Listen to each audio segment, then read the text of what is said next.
पण ऑस्ट्रेलियापर्यंत तुमचं नाव गेलं संसदेपर्यंत. म्हणजे तुमच्या कामाची पोचपावती ही आंतरराष्ट्रीय पातळीवर देखील घेतली गेली. हे खरंच महाराष्ट्राचं कौतुक आहे. नाही मी खरं म्हणजे मलाही त्या दिवशी मला आश्चर्य वाटलं. माझ्या एका मित्राने मला ऑस्ट्रेलियाहून ती क्लिप पाठवली की आमच्या पार्लमेंटमध्ये आमच्या खासदारांनी तुमचं नाव या ठिकाणी घेतलेलं, केरळची माहिती दिली. पण त्यात सांगितलं की गिरीश महाजन या ठिकाणी एवढे डॉक्टर घेऊन गेलेत. मी सुद्धा एअरफोर्सचे 3 विमानं मागवले, त्याच्यामध्ये 7-8 ट्रक मेडिसिन भरलं. केरळमध्ये खूप अतिवृष्टी झाली होती आणि सगळं केरळ जलमय झालेलं होतं. लोकांना ट्रीटमेंट मिळत नव्हती, जेवणाखावणाची अवस्था फार वाईट होती. आणि मग आम्ही 70-80 डॉक्टरांची टीम घेतली आणि ते 3 एअरफोर्सच्या विमानावर घेऊन आम्ही डायरेक्ट केरळला गेलो. नावेत बसूनच आम्ही सगळ्या लोकांना तपासत होतो, त्यांच्या ट्रीटमेंट करत होतो, शुश्रूषा करत होतो.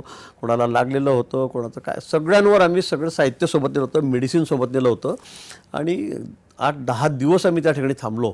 अनेक वेळेला आम्ही नावेतच झोपायचो त्या ठिकाणी पाण्यामध्ये. सगळ्या दूर समुद्रासारखी परिस्थिती होती.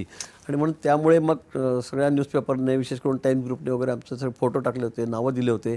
आणि ते बघून मग ऑस्ट्रेलियाच्या पार्लमेंटमध्ये त्या ठिकाणी त्या खासदारांनी सांगितलं किंवा Girish Mahajan medical education minister आहेत, ते महाराष्ट्रातून त्या ठिकाणी एवढ्या लोकांना घेऊन गेले. 8-10 दिवस त्यांनी इतकी शुश्रूषा केली, त्याचं कौतुक त्या ठिकाणी झालं. पण देशामध्ये कुठेही काय, म्हणजे मागच्या वेळेला आत्ताच काश्मीरमध्ये सुद्धा आपल्याला कल्पना आहे, तो मोठा हल्ला झाला. दुसऱ्याच दिवशी मी त्या स्पॉटवर त्या ठिकाणी पोहोचलो.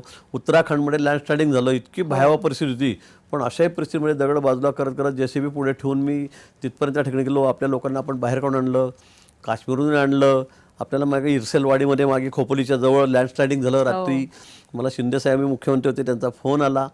जवळपास म्हणे 150-200 लोक दाबले गेलेत, ते वाचणार नाहीत म्हणून त्यांनी मला 11 वाजता सांगितलं. मी लगेच गाडी काढली, खोपोलीपर्यंत तिथपर्यंत गेलो. मी, ड्रायव्हर, आमचे तिथले आमदारही होते. आणि आम्ही त्या ठिकाणी दोघं गेल्यावर रात्री इतका पाऊस, इतका सुसाट वारा होता, शक्यच नव्हतं. 7-8 किलोमीटर तर असं वर सरळ डोंगर. सगळे खाली लोक म्हणत होते, 5-25 जमलेले आदिवासी लोक, ते जाता येणार नाही तुम्हाला, तुम्ही जाऊ शकत नाही, दिवसा जात नाही म्हणे माणूस तिथे लवकर. पण आम्ही रात्रीच चढायला सुरुवात केली. 2-2.5 तासामध्ये ते अंतर पार केलं. सकाळी 2:30-3 वाजता मी त्या ठिकाणी पोहोचलो. रात्री भयावह परिस्थिती होती, इतक्या विजा आणि डोंगर परत वर सरते. लोक केव्हा जुना स्लायडिंग होऊ शकतो म्हणे इथून.